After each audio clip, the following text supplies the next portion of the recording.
la sesión del mes en curso. En esta ocasión le toca al Instituto Nacional de Pediatría. El tema va a ser el tratamiento con gamma globulina intravenoso en enfermedad de Kawasaki y la aplicabilidad de las escalas de resistencia al tratamiento con gamma en población de niños mexicanos. Y lo va a dar la doctora Isabel Cristina Moribe. Adelante, por favor.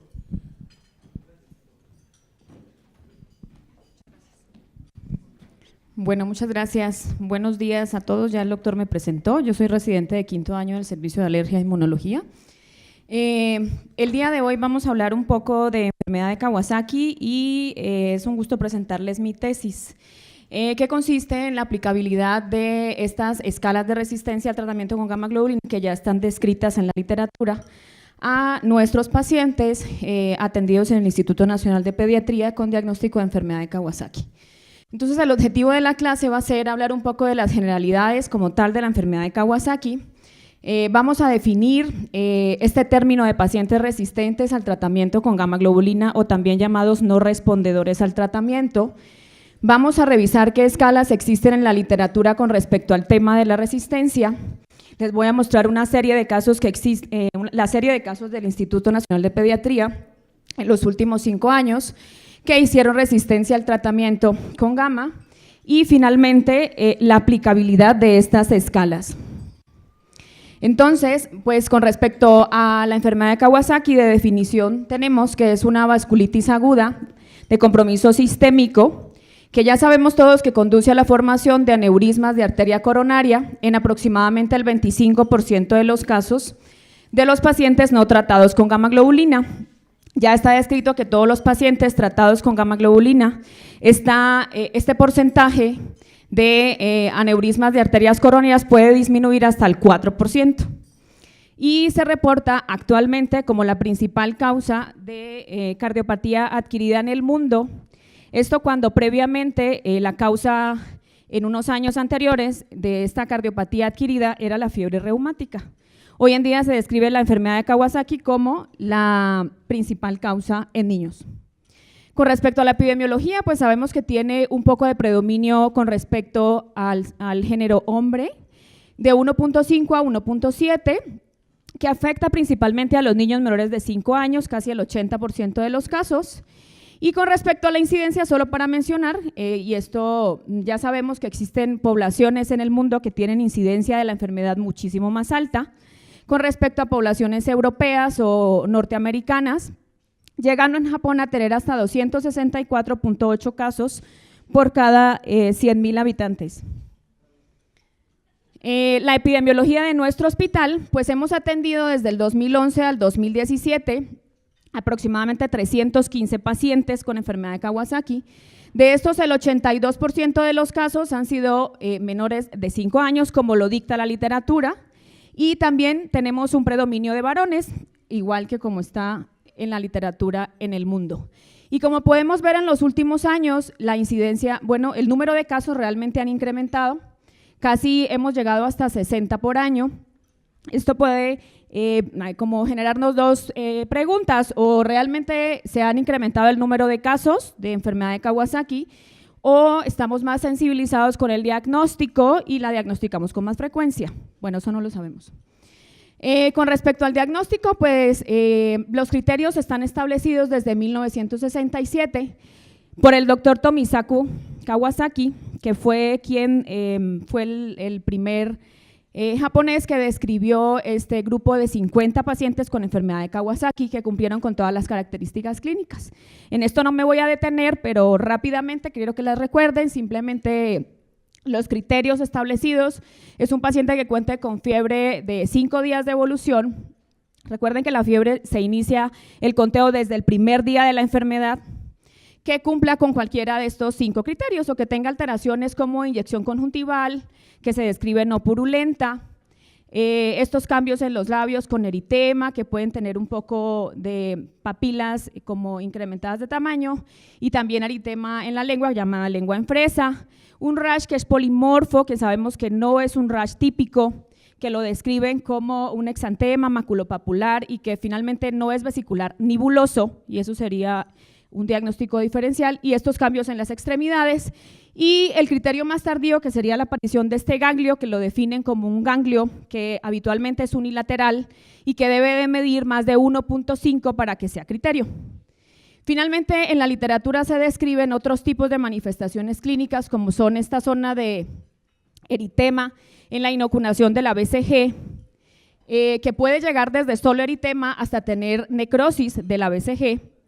El doctor Tomisaku Kawasaki fue la primera persona que describió realmente y que notó que estos pacientes empezaban a hacer estas reacciones en la vacuna, y él reporta en alguna serie de casos hasta el 50% de esta manifestación en niños.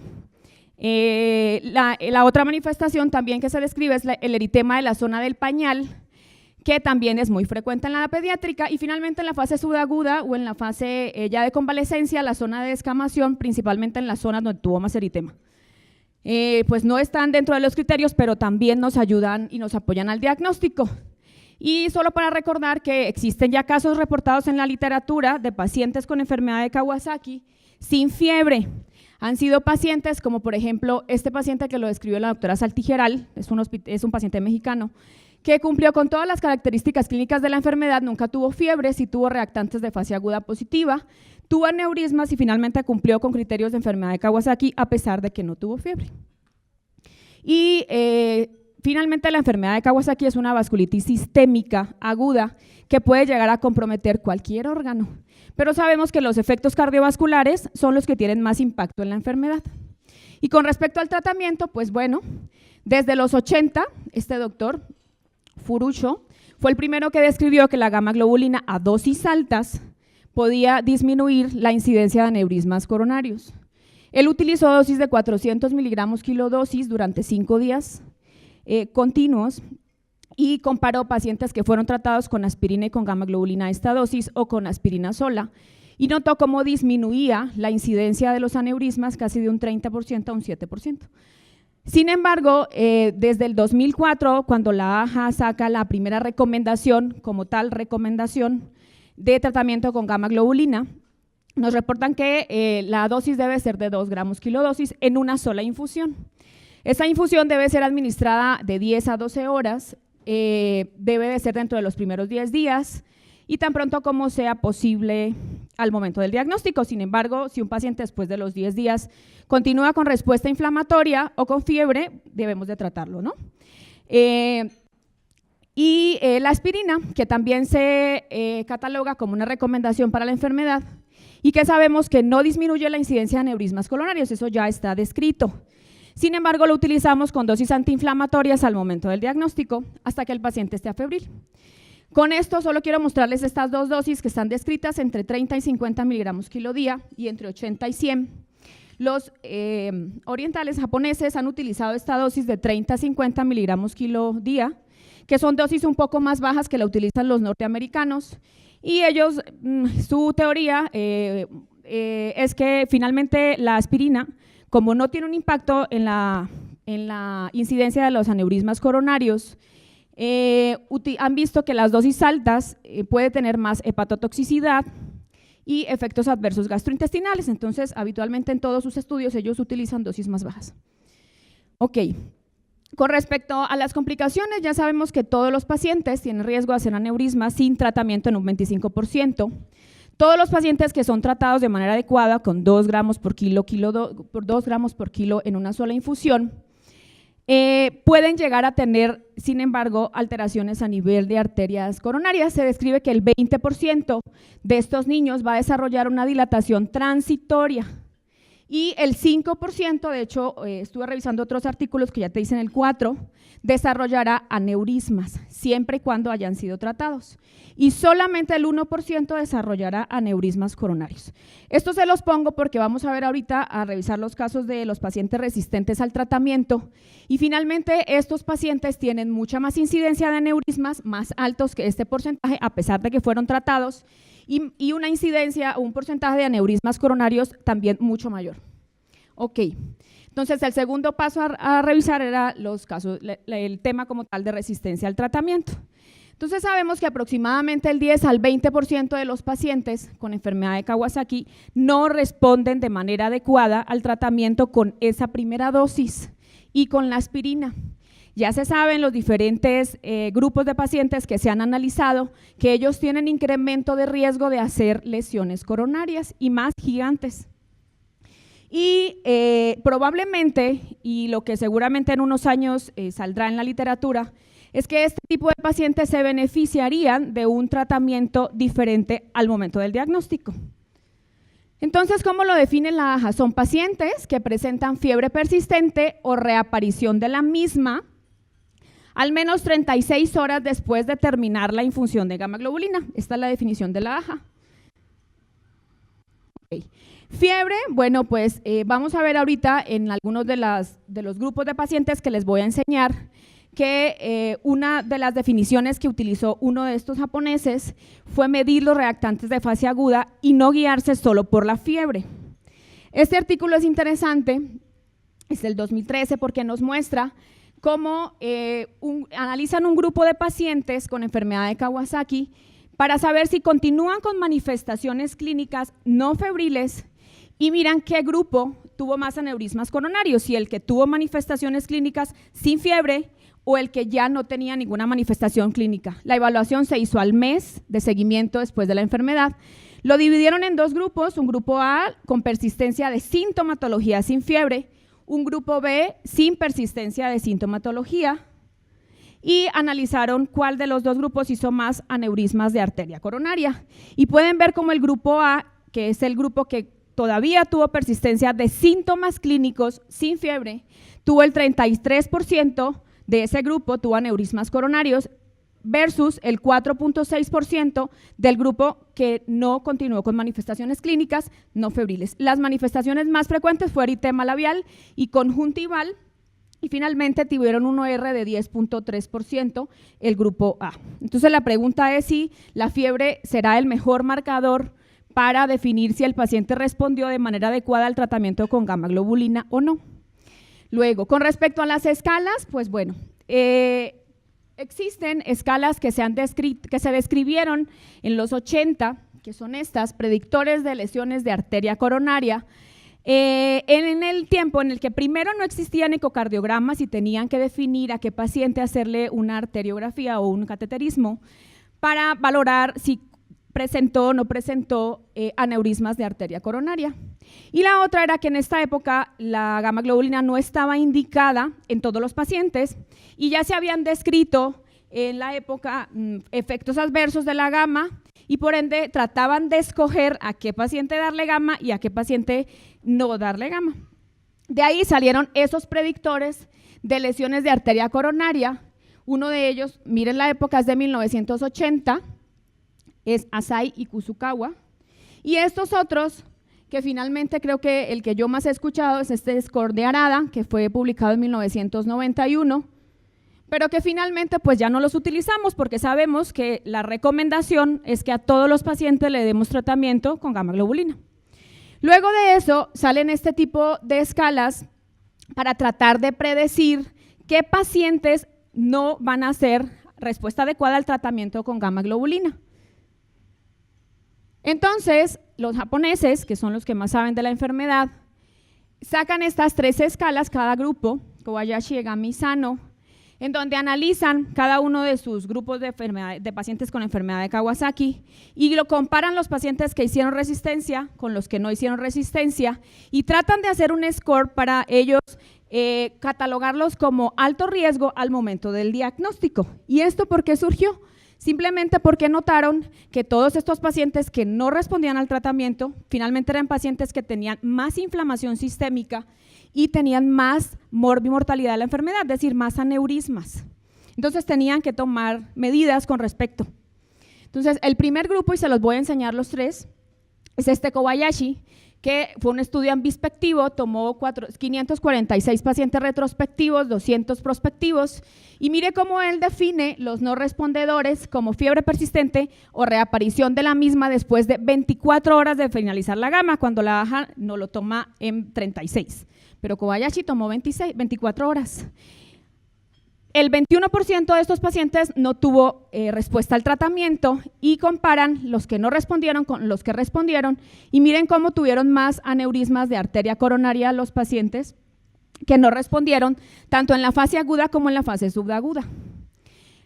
Al analizar los dos grupos de pacientes sale este score de 7 variables, en donde te dicen ellos que si tiene 4 o más puntos de las transaminasas sodio, días menos de 4 al momento del diagnóstico, neutrófilos mayor del 80%, PCR mayor de 10, edad menor de 1 año y las plaquetas menor de 30,000, el paciente tiene alto riesgo para hacer resistencia al tratamiento con gamma globulina, teniendo una sensibilidad del 86% y una especificidad del 67%.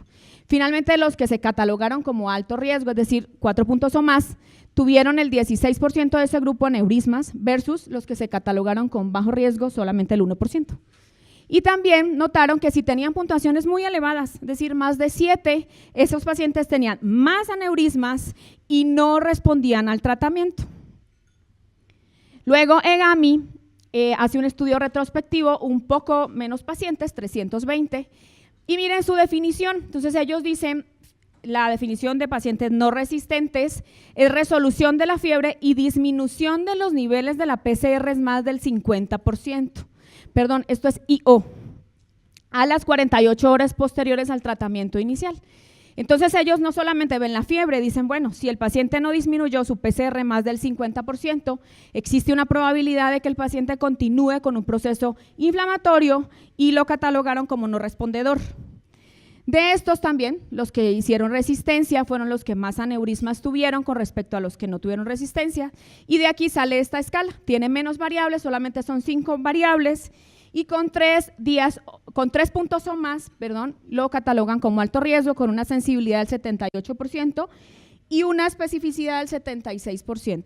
Y por último, sano, un grupo más pequeño de 112 pacientes, utilizan la misma definición de Kobayashi, a las 24 horas fiebre o reaparición de la misma o persistencia de ella, y solamente salen estas 3 variables, en donde si tienes 2 o más, lo catalogas como alto riesgo, con una sensibilidad del 77% y una especificidad del 86%. Y ellos también, su porcentaje fue del 20% de los no respondedores, y los no respondedores hicieron más lesiones de arteria coronaria desde transitorias hasta aneurismas.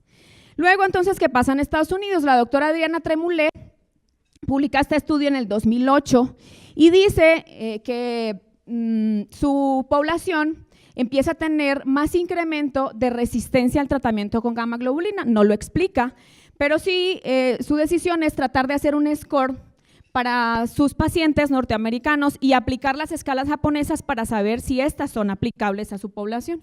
Miren cómo en el 2006 en Estados Unidos la resistencia, bueno, de este grupo de pacientes que es de San Diego fue hasta el 38%, que es muy alta. Entonces ella hace un estudio retrospectivo de 362 pacientes, define la resistencia al tratamiento con gamma globulina con fiebre o reaparición de la misma a las 48 horas y finalmente aplica el score de EGAMI, pero miren cómo la sensibilidad solamente es del 33%, finalmente no nos va a identificar los pacientes que tengan alto riesgo y son los que necesitamos identificar. Entonces, pues no sirve EGAMI por lo menos en la población norteamericana. Finalmente también los que no respondieron tuvieron más lesiones de arteria coronaria y ella saca este score de 4 variables en donde se considera de alto riesgo si tiene 2 puntos o más, con una sensibilidad del 73% y una especificidad del 81%. Algo interesante de este estudio es que ella agrupa a los pacientes cuáles fueron caucásicos, quiénes fueron hispanos y asiáticos, diciendo que su grupo de pacientes norteamericanos es muy heterogéneo y mira la sensibilidad en cada uno de esos grupos con su score y mire cómo varía. Y los pacientes asiáticos tienen una sensibilidad más baja, es decir, identifican menos los pacientes de alto riesgo en los pacientes asiáticos, entonces pareciera que dependiera de la población, una escala es aplicable o no. Luego Sleeper, en el 2011, también aplica estas escalas japonesas a un grupo norteamericano, define la fiebre, define los pacientes no respondedores como fiebre o reaparición de la misma a las 36 horas. El 16% de esos pacientes no respondieron. Y mire lo interesante, aplica el score de Egami, Kobayashi y Sano. Y con Kobayashi solamente tuvo una sensibilidad del 33%, es decir, no sirve. Con Egami solamente tuvo una sensibilidad del 42%, tampoco sirve. Y con Sano, pues tampoco, un 40%. Es decir, las sensibilidades son tan bajas que no nos permiten identificar los pacientes. Y finalmente, en el estudio dicen que existen factores de riesgo para su población independientes para los pacientes resistentes como género masculino, albúmina baja y AST elevada, sin que ellos saquen un score. Entonces, bueno, hay dos preguntas que surgen después de revisar esto. Una es, ¿cómo identificar los pacientes de alto riesgo para resistencia al tratamiento con gamma globulina? Tenemos toda esta cantidad de variables que podríamos finalmente analizar y no sabríamos exactamente si es aplicable para el mundo en general o cada población tendría que tener una escala aplicable a ella.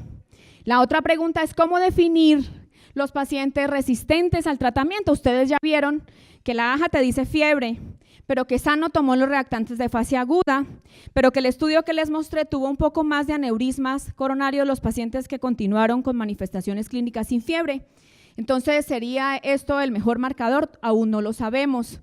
Finalmente les puse la BCG solo para recordarles que no deben de usarla. Acuérdense que la velocidad de eritrosedimentación depende de la cantidad de proteínas en sangre y si ustedes administraron una dosis alta de gamma globulina se va a alterar. Ok, entonces ya los dos últimos finales, los últimos dos puntos finales, vamos a ver la revisión de nuestra serie de casos rápidamente y aplicamos, como lo hizo la doctora, como lo hizo Sleeper, tanto en Gami, Kobayashi y Sano a nuestra población y vimos qué pasó. Entonces, en el Instituto Nacional de Pediatría utilizamos la definición de la AJA de fiebre persistente o reaparición de la misma después de 36 horas de haber terminado el tratamiento con gamma. Los no respondedores fueron el 7.6% de los casos de los 315 pacientes. Finalmente, lo que encontramos en el estudio fue que el 55% de los pacientes habían recibido esteroides. Estos esteroides los utilizamos al momento del diagnóstico realmente sin un criterio claro. Eso pudo haber causado que nuestra población tenga menos porcentaje de resistencia, en comparación como lo describió la doctora Adriana Tremoulet, que hasta el 38% en el 2006 en sus pacientes. ¿Qué características tuvimos? Bueno, la edad también, el 70% fue menores de 5 años, casi todos fueron hombres y si vieron uno de los estadounidenses que sacó como sus factores, nos dijo que el sexo masculino era un factor de riesgo. De nosotros casi todos fueron hombres, el 66% fue una enfermedad de Kawasaki completa, el 33% una enfermedad de Kawasaki incompleta, 2 pacientes presentaron síndrome de choque por enfermedad de Kawasaki, casi la mitad tuvieron síntomas gastrointestinales y la mayoría, casi el 50% de los casos, los tratamos de manera tardía, o sea, después del 10º día. Luego, lo más importante y en lo que me voy a centrar, ¿qué pasó con el corazón de estos pacientes resistentes? Entonces, el 62% de ellos presentaron inflamación a nivel cardíaco, y digo inflamación porque incluimos derrame pericárdico, pericarditis y lesión de arterias coronarias desde ectasias hasta aneurismas. El 46%, que es un porcentaje alto, tuvo derrame pericárdico, el 17% tuvo pericarditis y con respecto al compromiso de las arterias coronarias, miren en la fase aguda, es decir, al momento del diagnóstico, el 37.5% tuvieron alteraciones, 5 de ellos, el 21% con ectasia y 4 pacientes de ellos con aneurismas, 2 con aneurismas pequeños y 2 con aneurismas gigantes. Y miren lo interesante de esta última, en la fase tardía, ya en la evolución a las 2 semanas de la enfermedad, el 21% de ellos tenían aneurismas, todos fueron tratados y aún así, y retratados porque hicieron resistencia y aún así el porcentaje fue más alto. 2 de ellos hicieron ectasia y el 12.5, es decir, 3 pacientes tuvieron aneurismas de arteria coronaria gigantes. Entonces, esto es lo que se ha reportado en la literatura como más frecuente en estos pacientes resistentes. De los otros tratamientos que recibieron nuestros pacientes, 23 de los 24 recibieron 2 dosis de gamma, solo uno recibió 3 dosis, a los otros les iniciamos esteroide, unos recibieron pulsos de metilprednisolona, un solo paciente recibió infliximab y 3 de ellos recibieron tratamiento con ciclosporina. Ok, entonces ahora, esta es la otra parte del estudio. Tomamos todos los pacientes con enfermedad de Kawasaki que no hubiesen recibido corticosteroides al momento del diagnóstico, porque esto sería un sesgo. Y todos los que hubieran recibido solamente tratamiento con gamma globulina y aspirina. De estos obtuvimos 94 pacientes y los analizamos, les aplicamos la escala de Kobayashi, de Gami y de Sano. Y los resultados fueron los siguientes. Entonces, con Kobayashi, haciendo un corte, como lo describe Kobayashi, de 4 puntos o más para determinar alto riesgo, con una exactitud total del 81%, tuvimos una sensibilidad del 69%. Si recuerdan, Kobayashi había dicho que su población tenía el 86% de sensibilidad, esta escala aplicada en los japoneses, con una razón de verosimilitud positiva de 4.01. Pero luego vimos que si disminuíamos un punto, es decir, si no tomábamos 4 puntos, sino 3 puntos de esta escala, podríamos mejorar la sensibilidad a un 85%. Entonces, bueno, pareciera que disminuir un punto en nuestra población nos daría una probabilidad más alta de identificar los pacientes con alto riesgo de presentar resistencia al tratamiento. Luego, con Egami aplicamos la escala también y la sensibilidad fue menor del 69%, también una exactitud del 64% que es un poco más baja. Y con Sano también la aplicamos y la sensibilidad fue demasiado baja. Definitivamente Sano no sirve, les voy a mostrar esta comparación.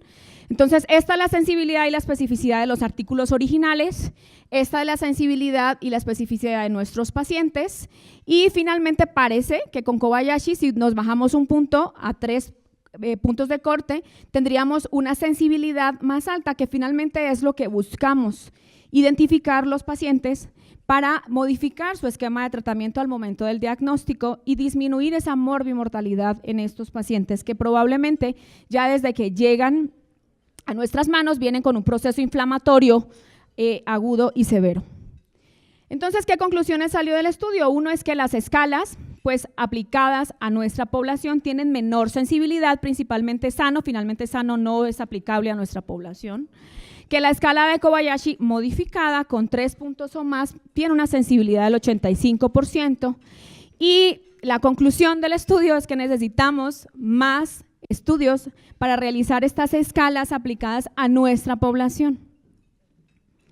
Entonces, las preguntas últimas, ¿cuáles son? Uno es, ¿se beneficiarían estos pacientes de alto riesgo de modificar el tratamiento inicial?